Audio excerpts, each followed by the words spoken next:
the main benefit of spread spectrum communication over GSM is it is more immune to noise. Means it can retrieve its data very easily in spread spectrum. So the main benefit of spread spectrum communication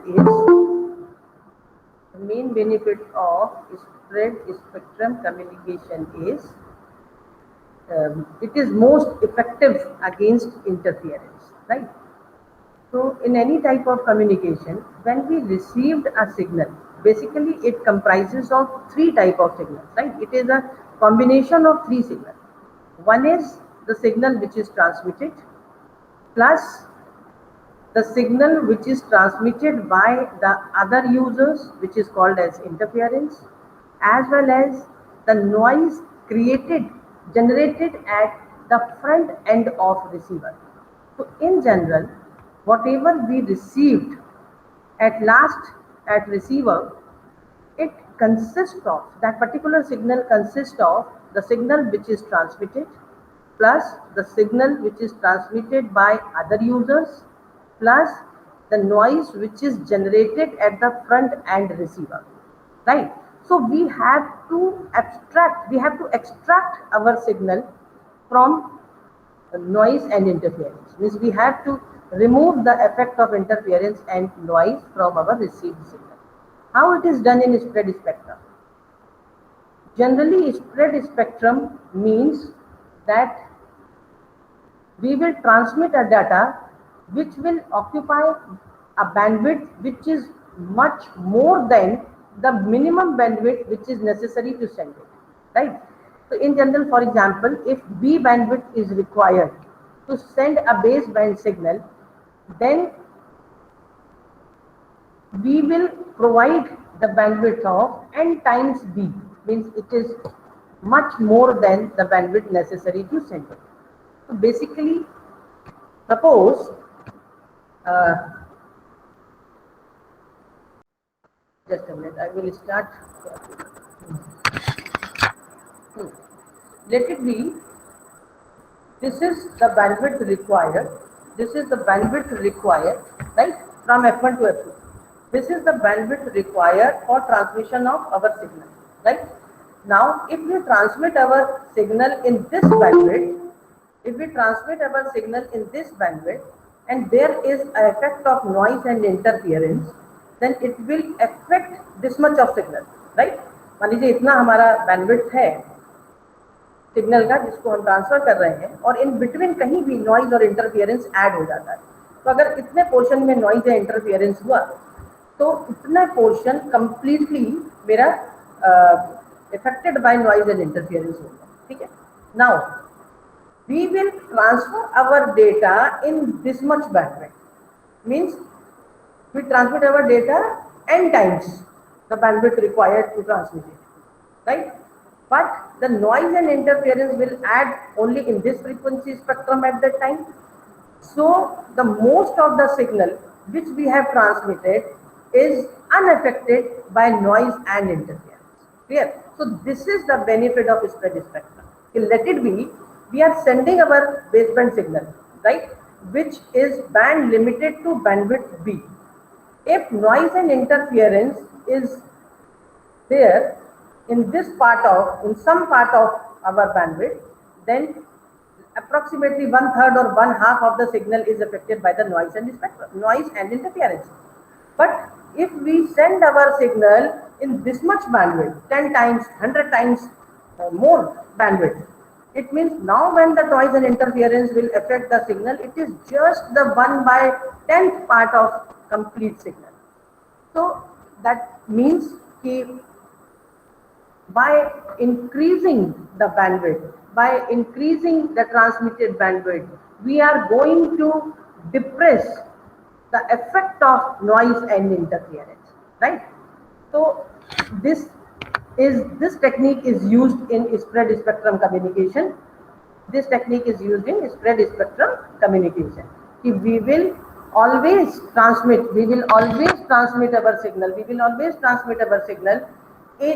In the bandwidth which is number of times more than the bandwidth which is required to transfer that particular data sequence.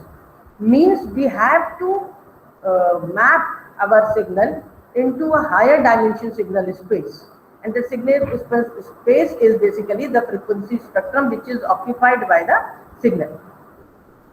That is, it means we have to spread our signal, right? We have to spread our signal, right? We have a signal which having this bandwidth, but we have to spread our signal. How this spreading will be done? That's why it is called as a spread spectrum, because the signal is spread, right, in frequency spectrum in the terms of required bandwidth. And that spreading of the signal is done before the transmission of the data. This spreading is done before the transmission of data. So generally, suppose we want to transmit our voice, it is an analog signal. So we must convert it into the digital signal. Then that digital signal is spreaded before the transmission at the side of transmitter. How this spreading will be done? It is done with the help of a particular sequence which is called as a spreading sequence, and this spreading sequence has many types, right? Many types. That is, for example, PN sequence, which is called as the pseudo noise sequence, or gold sequence, or Nakasami sequence. There are many number of sequences are there which having a certain type of properties, and we have to use that particular sequence, any one type of the spreading sequence, for the spreading of the signal. Whatever sequence is used at the transmitter to spread the signal, the same sequence is used at the side of receiver to de-spread the signal or to recover our original signal, right? So that particular same type of sequence we must use at both the side of the communication, that is transmitter as well as receiver. We will spread our signal by using one particular sequence, and that particular sequence is used at the side of the receiver to recover our baseband signal again. And this is most effective against interference. Why this is most effective? Because the effect of noise and interference is band limited, right? The effect of noise and the interference is band limited. Our signal is also band limited. So, for example, if half of the bandwidth is affected by the noise and the interference, it means my half of the signal is affected by noise and interference. Now what we are going to do, we will spread our signal so that my bandwidth will be now 100 times the previous bandwidth, but the bandwidth of the noise and interference will be same as in the previous case. So the result of this is that just a part of signal will be affected by interference, right? And the main application of this spread spectrum is in wireless and global positioning system. Clear? Right? If there is any problem, you can ask. So the sequence which is in our syllabus is pseudo noise sequence, which is used to spread the data at the side of transmitter. Clear? What is this PN sequence? This PN sequence is a periodic binary sequence, which is generated by means of a feedback shift resistor. Every time, whatever will be the length of the sequence, whatever will be the properties of the sequence, any type of sequence, it is generated by help of feedback shift resistor. And the shift resistor basically consists of number of flip-flops and a logic circuit which will perform modulo 2 arithmetic. The modulo 2 arithmetic means the XORing, right? That is the same thing. Modulo 2 means what? That is just हम addition करते हैं, ठीक है? For example, normal addition है, तो 0 0 0 0 1 1 1 0 1 1 1 0 carry 1, right? In the modulo 2 addition, we will discard the carry. We will not take into the account the carry value. So means what is the modulo 2 addition? 0 0 0 0 1 1 1 0 1 and 1 1 is 0, right? Which is same as the truth table of XOR. So modulo 2 arithmetic is used in shift register which consists of m number of flip-flops, and there should be some logic that how these sequences will be generated, right? So for example, we can see in this figure that there are m number of flip-flops which are connected sequentially to one another, and the first जो मेरा flip flop है, there will be a feedback from that logic circuit, right? So basically, the sum of the value from 1 is given to the 2, then so on.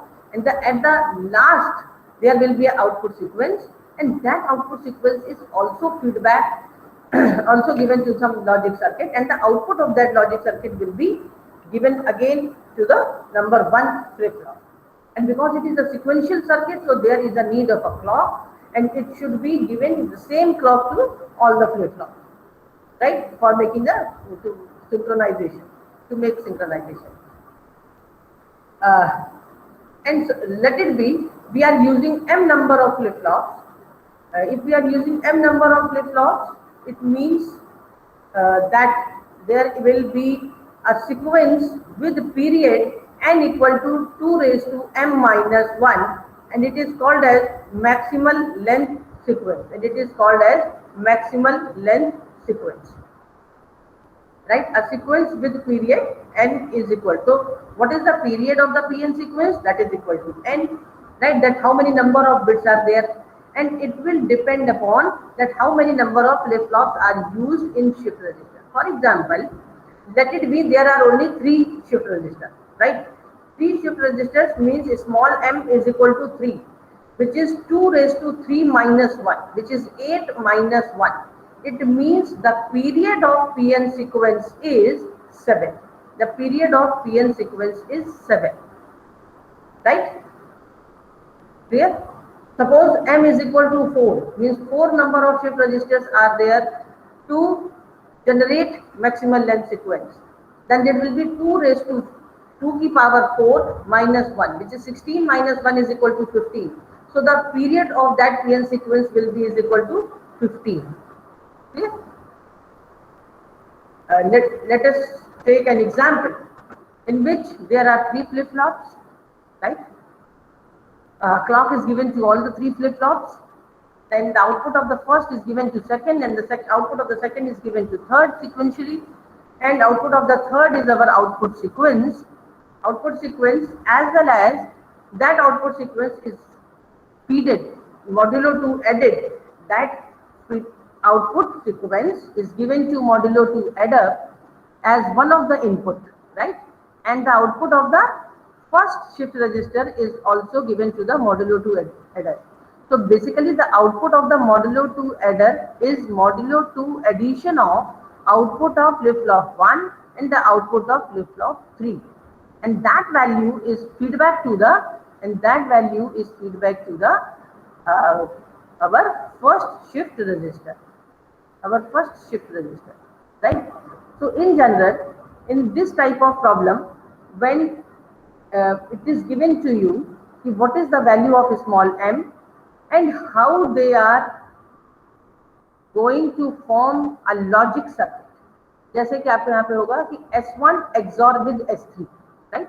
S1 XOR with S3, and that is feedback to the S0. And every time there is a requirement that initial state is given to you. If initial state is not given, then we have to assume initial state 1 0 0, right? So the first initial state, that my initial state is 1 0 0. Clear? This is given. It will be 1 0 0. If it is not given, then we have to assume it. So what is there? Basically, at every positive edge of clock, if it is a positive edge triggered flip-flop, then at every positive edge there will be shifting of output from one flip-flop to another, right? This is shift register. If it is a negative edge triggered flip-flop, then at the negative edge of clock, the output of the flip-flop is shifted to the next flip-flop. Otherwise, in between, it will be the same. Whatever is stored in the flip-flop, that will be the output of the flip-flop, right? So we will do it now. Our initial state is 1 0 0. So at the positive or negative edge means at the next tick of the clock, this S1 will become S2 and the S2 will become S3. Clear? Every time, because it is a sequential shift register. So whenever there is a shifting, it will be shifted right by 1 unit, means S1 becomes S2 and S2 becomes S3 and S3 becomes S4 and so on. And what will be the remaining, that is S1, because अभी का जो S1 है वो next में S2 हो गया, S2 जो है वो S3 हो गया. So what about the S1? S1 will be the output of our logic circuit. Here the logic circuit is the modulo 2 addition of S1 and S3. Modulo 2 addition of S1 and S3. Clear? S1 is 1, S3 is 0. So 1, 0, XOR it, that will be 1. So S1 will become 1 and S2 will be the previous value of S1, that is 1, and S3 will become the previous value of S2, that is 0. Clear? कि next state मुझे कैसे मिली? Right? Simple है, S1 को आप मत लिखें और S2 और S3 जो है वो लास्ट S1 S2 जो था वो हो जाएगा. जैसे यहाँ पर ये 1 0 है तो यहाँ ये 1 0 हो गया. इस स्टेट में 1 1 है तो next state S2 S3 will be 1 1. Here S1 S2 is 1 1, then in S2 S3 it will be 1 1. Here S1 S2 is 0 1, so in next state S2 S3 will be 0 1. Here S1 S2 is 1 0, so in next state S2 S3 will be 1 0 and so on. And what about S1? It is always the XOR of S1 and S3. So here 1 0 it will be 1. Here 1 0 it will be 1. Here 1 1 it is 0. It is 0 1 it will be 1. 1 1 0. 0 0 0. 0 1 1. That's it. And we will at the same, if we are doing the correct arithmetic which is required in this case, then we will get our initial state again. And when we get our initial state again, just we will stop it, because this is the periodic PN sequence which is repeated itself, right? So what will be my PN sequence? The PN sequence is the output sequence. What is the output sequence? It is S3. What is output sequence? It is S3. So our PN sequence will be 0 0 1 1 0 1 0, right? 0 0 1 1 0 1, और ये 1 0 0 तो दोबारा से repeat हो गया है ना, तो ये पीरियोडिक है. तो बेसिकली यहाँ पे कितना मिला मुझे PN sequence? 0 0 1 1 0 1. How many number of bits are there? That is 7. How many number of bits are there? That is 7. And we have shift register with 3 flip-flops. So what will be the length of PN sequence? It is 2 raised to m minus 1. 2 raised to 3 minus 1, which is 7. Right? Any confusion, then ask. Then we will go to the properties of the PN sequence. It is clear to everyone that how the PN sequence will be generated if we know the logic behind it. But that's it.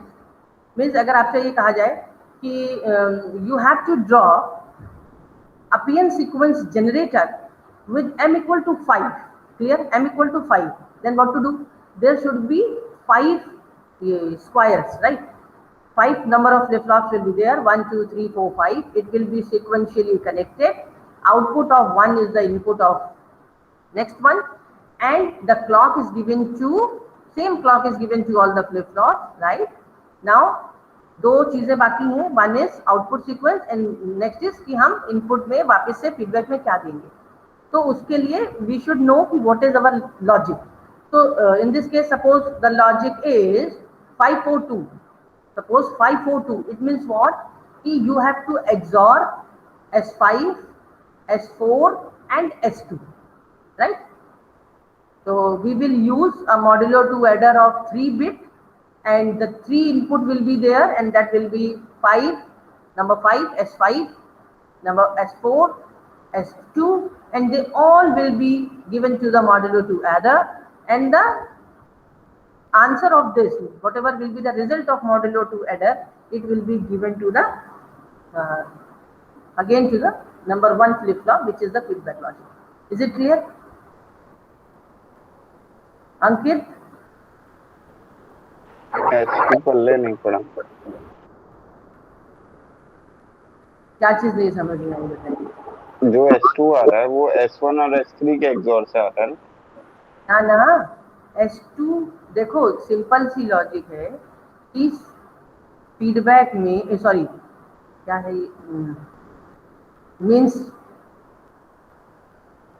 Shift register में every clock के टिक पर, यानी अगर positive as या negative edge है ये तो clear है, तो अगर निगेटिव एज है तो जब जब क्लॉक का निगेटिव आएगा, या पॉजिटिव एज है तो जब क्लॉक का पॉजिटिव आएगा।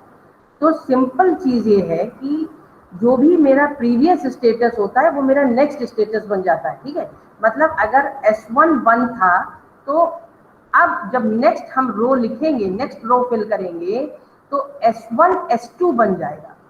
ठीक है, और S2 S3 बन जाएगा, S3 S4 बन जाएगा, चाहे कितना भी बड़ा हो। ठीक, मीन्स हर अगली रो को जब हम फिल करने चलेंगे तो पहले वाले को आप छिपा दीजिए, पहले वाले को आप बंद कर दीजिए, और आगे जो है वो एक एक शिफ्ट करते जाइए। जैसे ये 1 है तो ये S2 में 1 चला गया, कर्सर दिख रहा है ना, है 1 जो है ये S2 में 1 चला गया, ये जो S2 का 0 है ये S3 के 0 में चला गया, S3 का 0 आगे S4 में चला जाएगा। सिंपली इस सेकंड रो के बाद अब थर्ड रो में आइए, तो जो ये S1 वो था तो ठीक है, वो तो ठीक है। तो फिर फिर ये दोनों फुलफिल हो गए, S2 S3 फुलफिल हो गए, तो फिर S1 कैसे फुलफिल होगा? S1 कैसे फिल होगा, उसी के लिए तो लॉजिक सर्किट है। तो गए थे क्या बीच में? S1 के ही लिए तो मेरा लॉजिक सर्किट है। फ्लिप फ्लॉप क्या है, जब अगली टिक आएगा तब पुराना S1 S2 बन जाएगा। जब तक टिक नहीं आएगा तब तक जो उसको इनपुट दिया गया वही इसके आउटपुट पे रहेगा। We are always make shift register by using the D flip flop, direct flip flop. Whatever will be the input, that will be the output, right? तो until unless ये next state में shift नहीं होता है तो whatever will be the input, that will be the output. Means whatever will be S0, that will be S1. Whatever will be S0, that will be the S1. Until unless there is a tick of the clock, and whenever tick of the clock is there, that output is stored in the next flip flop, right? And so on. So what will be the value of S0? That will be the S1. Clear? तो what will be the value of S0? कि क्या मुझे logic क्या दिया गया है। तो PN sequence generate करने के लिए आपको जो लॉजिक दिया गया था वो ये है कि 1 और 3 को एक्सॉर करना है। डायग्राम में दिख रहा है ना, बना हुआ है कि आपने क्या किया है, 1 के आउटपुट को और 3 के आउटपुट को एक्सॉर किया है। तो दिस इज द लॉजिक कि 1 और 3 को एक्सॉर करना है। डायग्राम देखो, डायग्राम में क्या दिख रहा है, डायग्राम में क्या दिख रहा है, 1 का आउटपुट और 3 का आउटपुट एक्सॉर करा है, और एक्सॉर का जो आउटपुट आया उसको हमने फर्स्ट वाले के इनपुट को दे दिया है, फर्स्ट वाले के इनपुट को दे दिया है।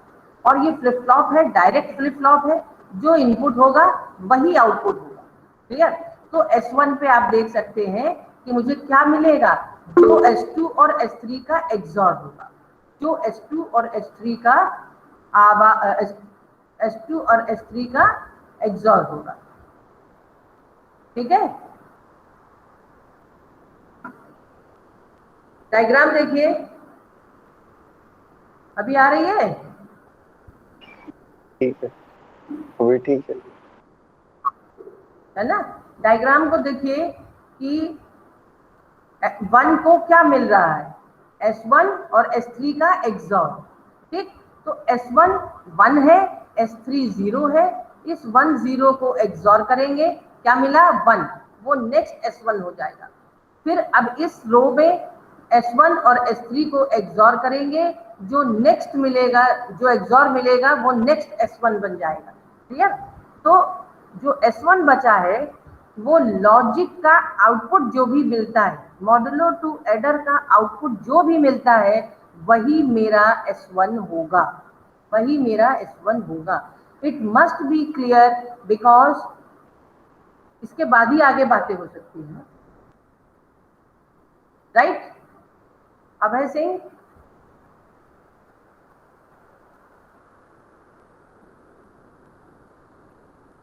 अबे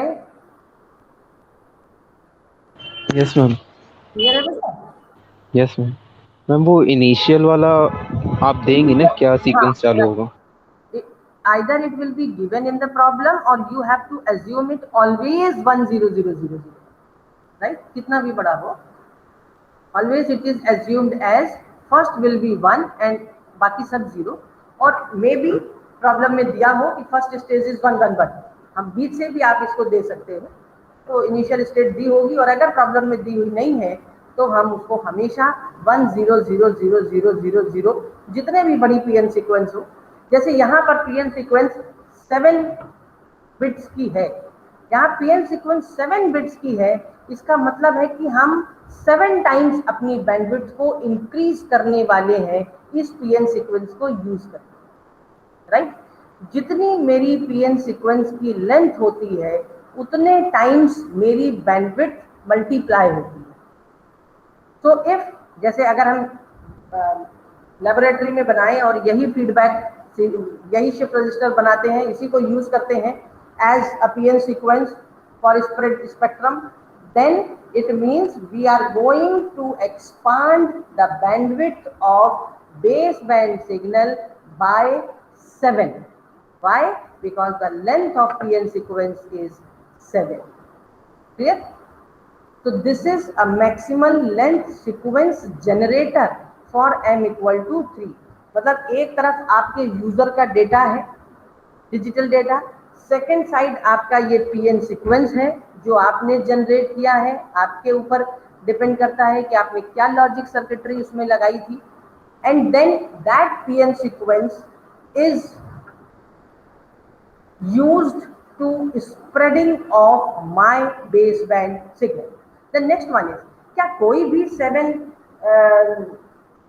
कोई भी लॉजिक लगा दे वो पीएन सीक्वेंस होगा? जैसे अभी मैंने 1 और 3 को एक्सॉर किया और पीएन सीक्वेंस जनरेटर बन गया, ऐसे हम 2 और 3 को एक्सॉर कर दें या 1 2 3 तीनों को एक्सॉर कर दें, एनीथिंग। तो क्या हर कॉम्बिनेशन, कोई भी कॉम्बिनेशन हम यूज कर सकते हैं? क्या हर कॉम्बिनेशन हमको एक वैलिड पीएन सीक्वेंस देगा? नहीं।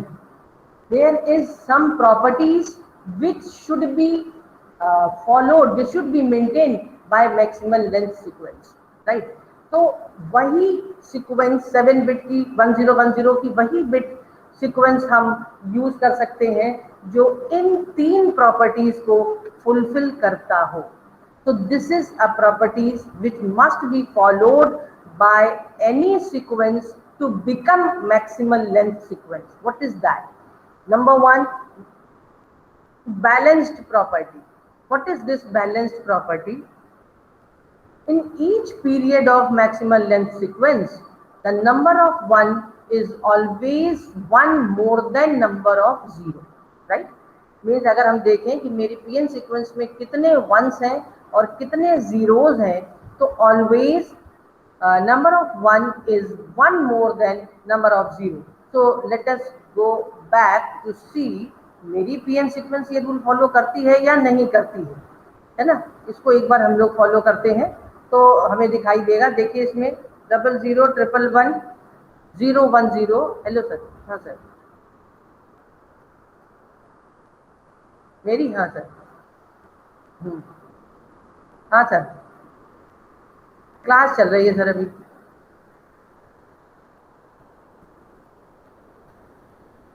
हमने कराई सर?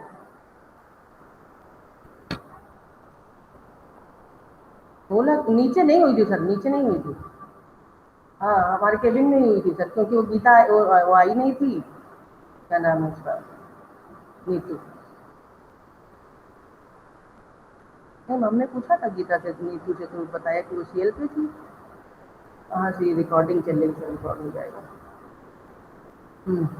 ठीक।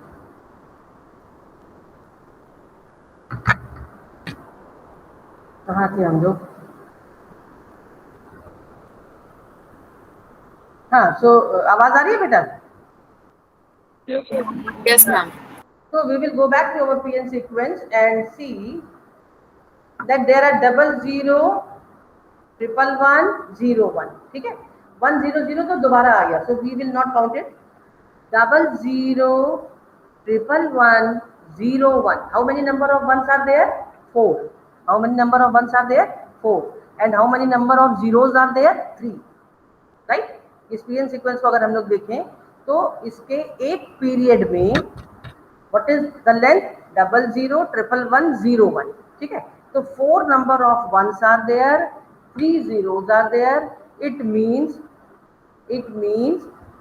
balance property is fulfilled. Balance property is clear to all of you. It's very easy. Just हम जो पीएन सीक्वेंस है उसमें काउंट करेंगे मेरे कितने 1 हैं और कितने 0 हैं. जो भी इनिशियल स्टेट आपने मानी थी उसको एक ही बार लेंगे, है ना, क्योंकि पीएन सीक्वेंस हम तब तक जनरेट करते जाते हैं जब तक हमको वापस से इनिशियल स्टेट नहीं मिलती. तो इनिशियल स्टेट के पहले वाली स्टेट तक ही मेरी पीएन सीक्वेंस है, और पीएन सीक्वेंस हमेशा जो लास्ट फ्लिप फ्लॉप है उसका आउटपुट ही मेरी पीएन सीक्वेंस होगी. ठीक है, 00 111 01, 00 111 01. Is it clear? Right. So this is the balance property which is fulfilled by this PN sequence. Now the second property is our run property. So what is run property? That सबसे पहले हम लोग इसको इस तरीके से कहते हैं कि टोटल नंबर ऑफ रन्स जो है वो हमेशा n+1/2 के बराबर होंगे. n+1/2 is what? n is the length of PN sequence. For example, in this case our capital N is equal to 7, right? So 7 plus 1 divided by 2, which is equal to 4. So how many number of runs are there? That is 4. How many number of runs are there? 4. क्योंकि मेरी proper जो sequence है वो 7 length की है. अगर मेरे n की वैल्यू 15 होती तो 15 plus 1/2 that is equal to 8. तो इन जनरल कोई भी पीएन सीक्वेंस हमको मिलती है और हमें ये देखना है कि whether it is a valid PN sequence और not. So we will find out that how many total number of runs are there, and that is equal to n+1/2. That is equal to n+1/2, right? So in this case, when n is equal to 7, the total number of runs will be 4. Clear? अब total number of runs निकालने के बाद the next thing is कि half of the length, half of the runs, half of the runs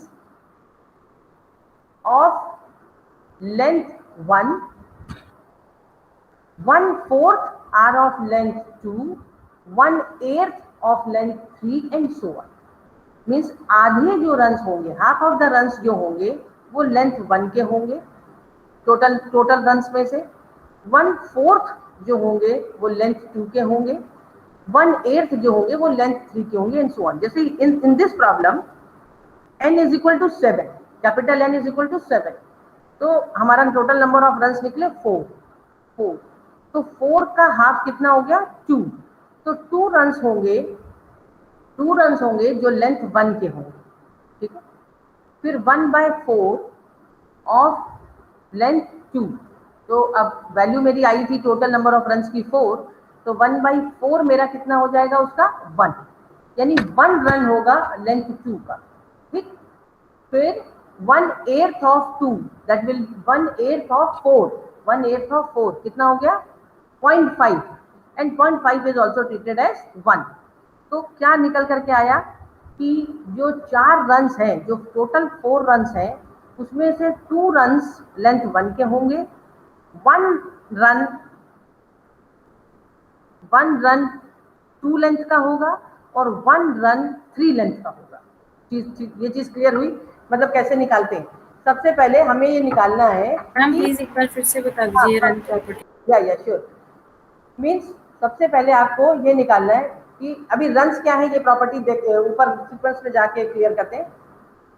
numbers कैसे निकालते हैं वो चीज हम लोग देख रहे हैं कि टोटल नंबर ऑफ रन्स कितने होंगे. रन प्रॉपर्टी हमें फॉलो करानी है, तो सबसे पहली चीज निकालनी होती है कि इसमें टोटल नंबर ऑफ रन्स कितने. रन्स का मतलब होता है कि कंटिन्यूअस वही बिट रहे, कंटिन्यूअस वो बिट कितनी लेंथ तक रहती है. वो कैसे है कि पहले हम लोग टोटल नंबर ऑफ रन्स हमारे 4 हो गए. ये चीज क्लियर है क्योंकि कैपिटल N की वैल्यू 7 है. Capital N means the length of PN sequence which is 7. तो 7 + 1 is equal to 8 divided by 2 is equal to 4. तो जो टोटल नंबर ऑफ रन्स है वो 4 है. टोटल नंबर ऑफ रन्स 4 है. ये चीज है, कोई चीज है रन्स जो 4 है. अब सिंगल बिट के रन कितने होंगे? सिंगल बिट के रन टोटल रन के हाफ होंगे. टोटल रन्स के हाफ हो गए। टोटल रन्स है 4, तो उसका हाफ कितना हो गया 2, यानी सिंगल बिट के 2 रन्स हो। ठीक, फिर डबल बिट के यानी कि 2 लेंथ के रन्स होके 1/4 ऑफ टोटल रन्स। तो 1/4 ऑफ 4 इज इक्वल टू 1। तो 2 लेंथ के कितने रन हो गए 1। Now the next is 3 length 3 के 1/8 यानी 1/8 of 8 which is equal to 1। तो पिक्चर क्लियर हो गई कि सिंगल बिट के 2 रन है, डबल डिजिट के या 2 लेंथ के 1 रन है और 3 लेंथ के 1 रन है। ये चीज क्लियर हुई।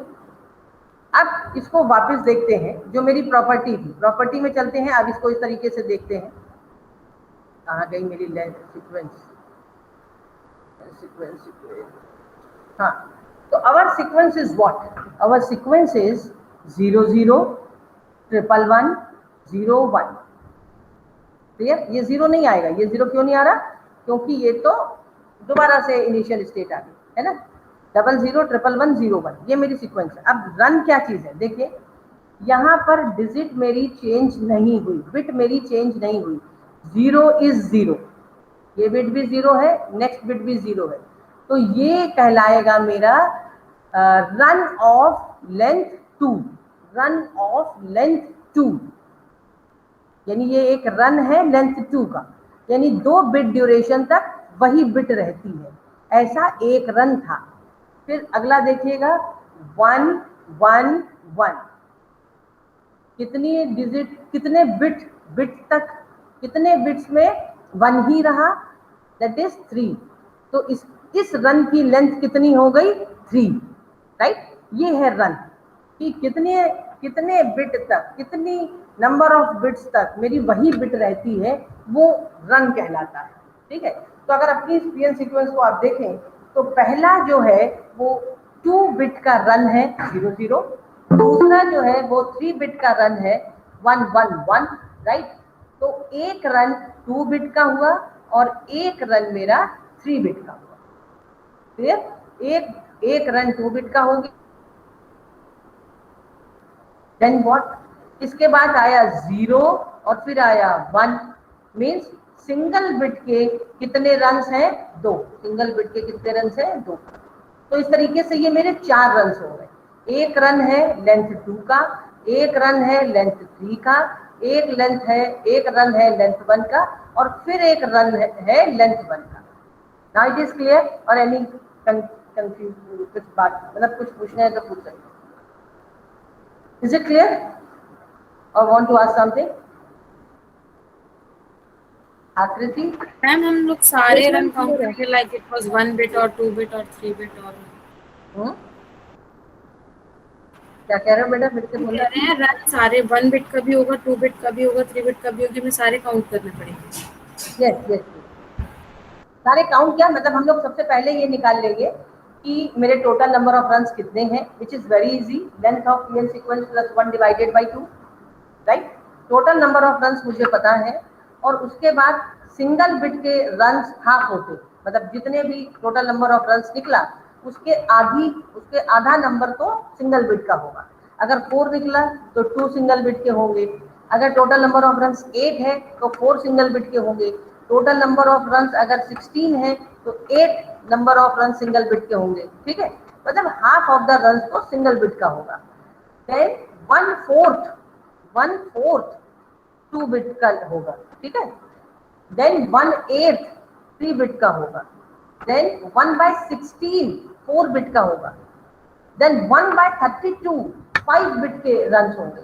मतलब इट्स नॉट नेसेसरी ना, अभी हमारा सिंपल एग्जांपल है कि 7 का पीएन सीक्वेंस निकला, तो 7 लेंथ के पीएन सीक्वेंस में केवल हमारा 7 + 1/2 मीन्स 4 रन आए। ठीक है, अब अगर पीएन सीक्वेंस 31 का हो तो 31 + 1 divided by 2 which is equal to 16, तो टोटल नंबर ऑफ रन 16 निकले। ठीक है, अब टोटल नंबर ऑफ रन 16 है तो 8 होंगे सिंगल बिट के, 4 होंगे 2 बिट्स के, देन 2 होंगे 3 बिट्स के, देन 1 होगा 4 बिट का, एंड देन 1 होगा 5 बिट का। क्लियर, तो इस तरीके से हम लोग उसको आगे कैरी ऑन कर सकते हैं। क्लियर? कि पहले आप टोटल नंबर ऑफ रन्स निकालें, फिर सिंगल के कितने होंगे, फिर डबल के कितने होंगे, फिर ट्रिपल के कितने होंगे, वो निकालेंगे आप, और वो हमेशा 1/2 की पावर में बढ़ता जाता है। जैसे हाफ सिंगल बिट के लिए है तो 1/4 होगा लेंथ 2 के लिए, 1/8 होगा लेंथ 3 के लिए, 1/16 होगा, एंड सो ऑन। फिर आप जो रन्स, नंबर ऑफ रन्स लिखते हैं हर काइंड का, कि लेंथ 1 का कितना है, लेंथ 2 का क्या है, फिर आप अपनी सीक्वेंस में उसको मार्क करते हैं कि ये देखिए ये 2 बिट के रन हैं, ये 3 बिट के रन हैं, ये सिंगल बिट के रन हैं, ये 4 बिट के रन हैं, और ये इसको फॉलो कर रहा है सीक्वेंस। इस मीन्स ये इसकी रन प्रॉपर्टी को मानता है, मतलब फुलफिल करता है।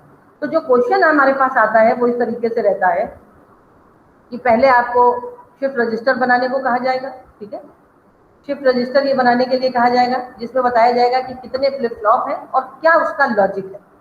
डायग्राम नहीं मिलेगा, लॉजिक दिया होगा।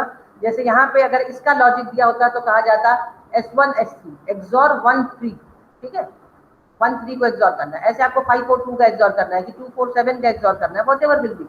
तो लॉजिक दिया होगा, नंबर ऑफ फ्लिप फ्लॉप्स दिए होंगे, उससे आप एक फीडबैक ये सर्किटरी बनाएंगे, फिर ये स्टेट्स लिखेंगे, स्टेट्स लिख करके पीएन सीक्वेंस जनरेट होगी, और फिर उस पीएन सीक्वेंस में आप इन प्रॉपर्टीज को वेरीफाई करेंगे कि देखिए यहाँ पे टोटल नंबर ऑफ 1 इतने हैं and total number of zeros are this much, means number of 1 is 1 more than number of 0, so it follows the balance property. Now the next one is your run property, right? कि total number of runs will be इतने, so single bit के इतने होंगे, 2 bit के इतने होंगे, 3 bit के इतने होंगे, and then you will draw the lines कि this is number 1 run, ये 2 bit का run है, ये 3 bit का run है, and it follows the run property. So it means the maximum length sequence follows the balance property and the run property. Clear? Balance property and run property. The next one is your correlation property. Correlation property is the autocorrelation function of any PN sequence is periodic and binary value. Right? कि if जो भी PN sequence हमारा है, अगर उसका उसी से हम correlation निकालें तो वो correlation हमारा periodic होगा और binary valued होगा। कैसे इस प्रॉपर्टी को? हालांकि प्रॉब्लम में जब आपसे पूछा जाएगा तब कोरिलेशन प्रॉपर्टी को आप मेंशन करेंगे, पर उसको प्रूव करने की जरूरत नहीं है। प्रूविंग हम लोग इन्हीं 2 प्रॉपर्टीज की करेंगे। क्या है ये मैक्सिमम ऑटो कोरिलेशन प्रॉपर्टी, कैसे निकालते हैं, ये हम यहाँ पे डिस्कस कर रहे हैं, पर आप प्रॉब्लम में नहीं करेंगे, उससे और बड़ा हो जाता है न्यूमेरिकल प्रॉब्लम। इसलिए कैसे करते हैं ये हम लोग फॉलो इसको करते हैं। Properties of maximal length sequence, that is correlation property. So if the period of sequence is capital N, means the length of the sequence is capital N, then the maximum length sequence is suppose called as C of t. So T of B is equal to N times T of C, right? Means जो एक bit का duration होगा उसके अंदर n times pc आ रहा होगा। इस maximum sequence का हम इस तरीके से जो मैक्सिमम लेंथ सीक्वेंस है उसके पीरियड का जो सीक्वेंस है, मतलब टोटल जो कंप्लीट टाइम है, जैसे हमारी लेंथ कैपिटल N थी, ठीक है, इसका मतलब है कि capital N number of bits है वो थी, जैसे 00 क्या था, 001101, ठीक है। तो ये जो भी पैटर्न था ये n नंबर ऑफ बिट्स है इस पीएन सीक्वेंस में, लेकिन जब हम इसको बिट के फॉर्म में जनरेट करते हैं तो उस टाइम पीरियड पर n बिट्स का, इन n बिट्स का जो टोटल टाइम ड्यूरेशन है वो मेरे बेस बैंड सिग्नल के बिट ड्यूरेशन के बराबर होना चाहिए, तभी हम उसको यूज कर सकते हैं। ये ऑटो कोरिलेशन प्रॉपर्टी में पहली चीज है। व्हाट कि जो ये n बिट है, किसकी n बिट है, पीएन सीक्वेंस की। पीएन सीक्वेंस में जो कैपिटल N बिट्स है इसमें से हर बिट का टाइम ड्यूरेशन pc के बराबर होगा। इसका मतलब लेंथ का पूरा जो मैक्सिमम लेंथ सीक्वेंस का टाइम पीरियड है वो n टाइम्स pc के इक्वल होगा, राइट।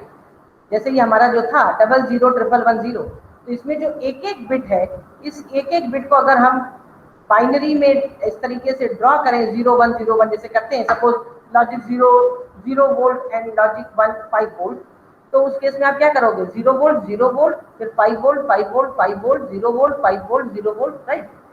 तो कितनी देर तक 0 वोल्ट से रिप्रेजेंट होगा, वही उसकी बिट ड्यूरेशन कहलाती है, वही तो बिट ड्यूरेशन कहलाती है, राइट। तो इन जनरल जो कैपिटल N बिट्स हैं, जो पूरी की पूरी PN सीक्वेंस की लेंथ है, उसमें हर एक बिट का टाइम पीरियड हम इतना रखेंगे कि जो टोटल हमारी लेंथ बनती है NTC की, वो TB के बराबर होगा। अब ये देखो, ये TB क्या है, ये TB है उस बेस बैंड सिग्नल का बिट ड्यूरेशन जो मुझे भेजना है।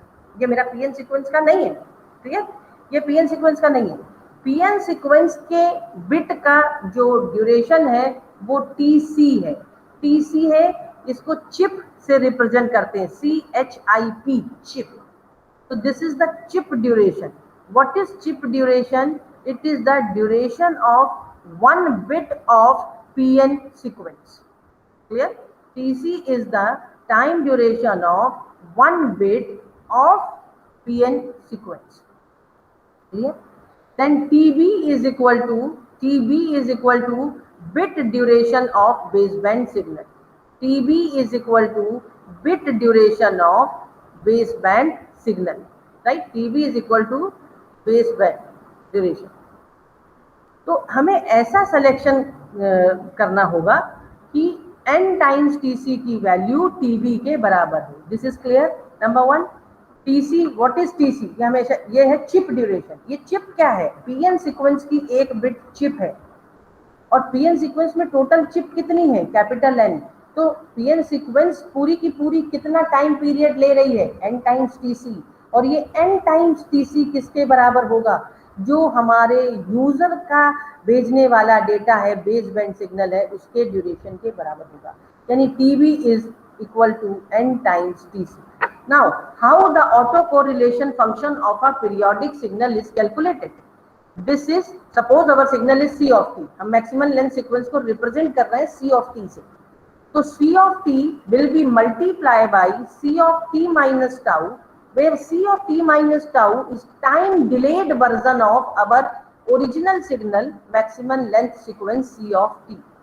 We multiply these two signals C of t and C of t minus tau and integrate it, right, to the over the entire time duration, So it is a binary value, and we are generally taken it as a bipolar signal. So bipolar signal, it is minus TB by 2 से TB by 2, suppose, है ना। 0 to TB भी कर सकते थे, but अगर हम bipolar ही लेंगे तो उसको हम माइनस TB by 2 से TB by 2 में हम इंटीग्रेट करेंगे, and then take the average over its, that is 1 by TB. This is the definition of the autocorrelation function. What is autocorrelation function? The same function is multiplied by the time delayed version of that signal, and we will find out that how much these two signals are similar over a bit duration, over the time interval. So what is the bit duration of our signal? That is TB, and it is a binary valued bipolar signal. Then it will be taken it from minus TB by 2 to TB by 2, and then we will take the average of this, that is 1 upon TB, ठीक है। And when we calculate it for a general bipolar signal, then it will be came as 1 minus n plus 1 by NTC by mod of tau, and it is equal to minus 1 by n for rest of the period, right? Mod of tau is less than or equal to TC means what? That tau lies between minus TC to plus TC. We will see in this figure. This is our PN sequence, right? 00, 111, 01, and it is a periodic binary value, so it will be repeated again. 00, 111, 01, 00, 111, 01, 00, and so on, right?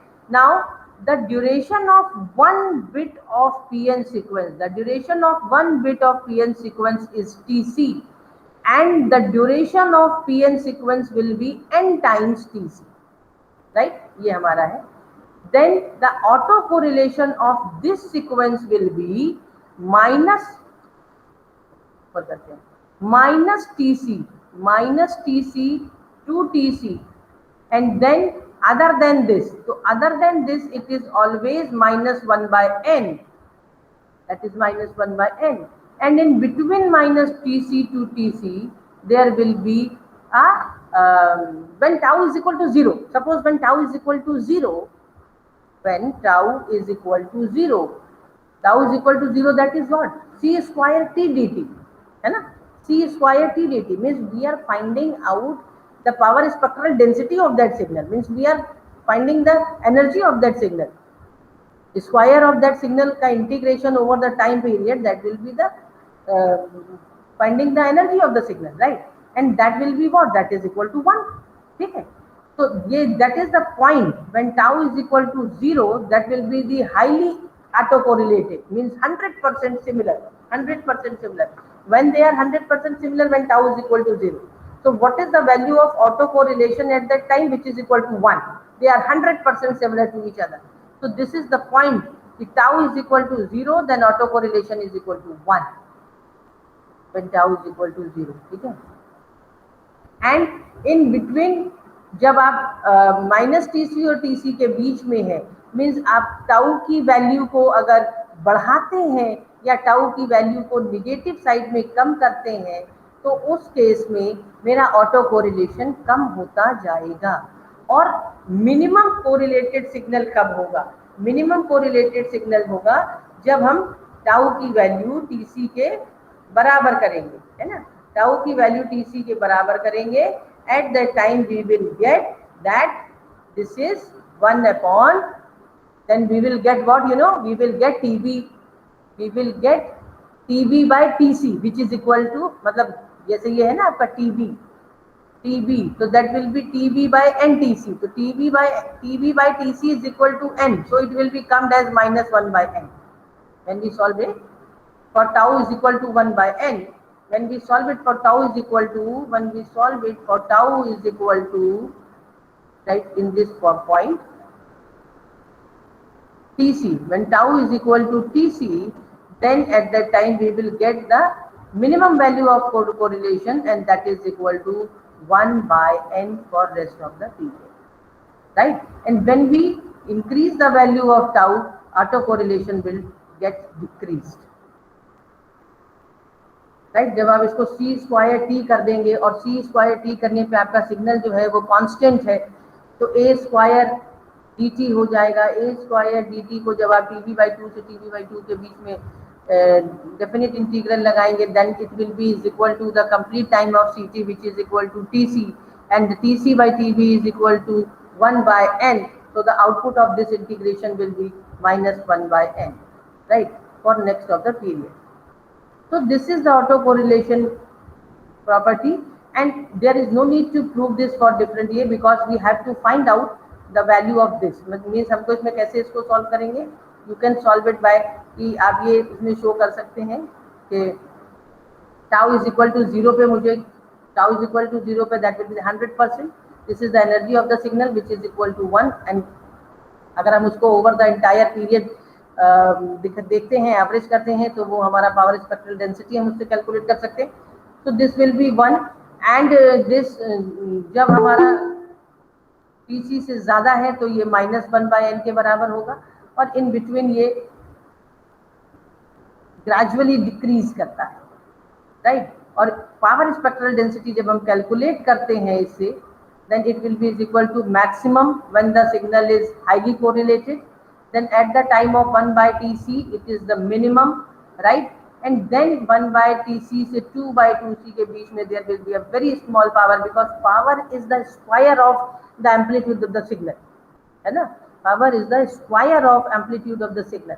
So हालांकि our amplitude is minus 1 by N, but the square of this signal is equal to 1 upon N square, 1 upon N square, and it will be a small value. So in between 1 by Tc to 2 by Tc, there is a small power we will get, and there is a maximum peak from minus 1 by Tc से Tc, right? So in general, when we put the values and find the maximum energy, we can draw the spectrum of power spectral density also. So basically, there are three properties of maximal length sequence: balance property, run property and correlation property. Balance property और run property को आप अपनी PN sequence में draw करके दिखाएंगे। Correlation property के लिए आप ये लिखेंगे कि ऑटो कोरिलेशन फंक्शन जो है वो पीरियोडिक और बाइनरी वैल्यूड होता है। मैक्सिमम होता है जब हमारा शिफ्टिंग 0 के बराबर होती है, और ये फॉर्मुलेशन है उसके ऑटो कोरिलेशन फंक्शन के, ठीक है। देन ये आप एक होमवर्क में रख लीजिए। आवाज आ रही है? कोई अभी आया? तो ये मेरे 5 का आपका शिफ्ट रजिस्टर है, जिसमें S2 और S5 को एग्जॉर किया गया है।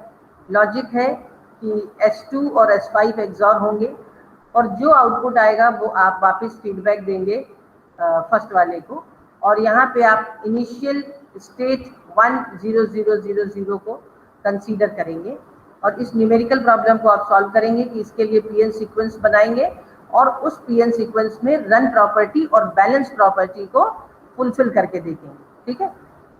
ओके, सभी लोग इस प्रॉब्लम को घर में सॉल्व करेंगे 1 2 3 4 5 लगा करके, 100 लेकर के 10 मिनट भी नहीं लगेगा। 2 और 5 को एग्जॉर करके 1 पे कर देंगे, बाकी 1 2 पे जाएगा, 2 3 पे, 3 4 पे, 4 5 पे। जो आपका S5 मिलेगा वही आउटपुट सीक्वेंस है, उसमें ही आप नंबर ऑफ 1 और नंबर ऑफ 0 काउंट करके बैलेंस प्रॉपर्टी बताओगे। फिर टोटल नंबर ऑफ रन्स कितने होंगे इसमें? m = 5 है ना, 2 की पावर 5 - 1 मतलब 32/2 लेंथ हो गई 31। तो टोटल नंबर ऑफ रन्स कितने होंगे? 31 + 1/2 यानी कि 32/2 विच इज इक्वल टू 16। तो 16 रन में से 8 रन सिंगल डिजिट के होंगे, 4 रन्स 2 डिजिट के होंगे, 2 रन्स आपके 3 डिजिट के होंगे, 1 रन आपका 4 डिजिट का होगा, एंड 1 रन आपका 5 डिजिट का होगा। वो आपको इसमें दिखाना होगा, ठीक है। क्या हम हर सीक्वेंस के लॉजिक को पीएन सीक्वेंस कह सकते हैं? नहीं कह सकते।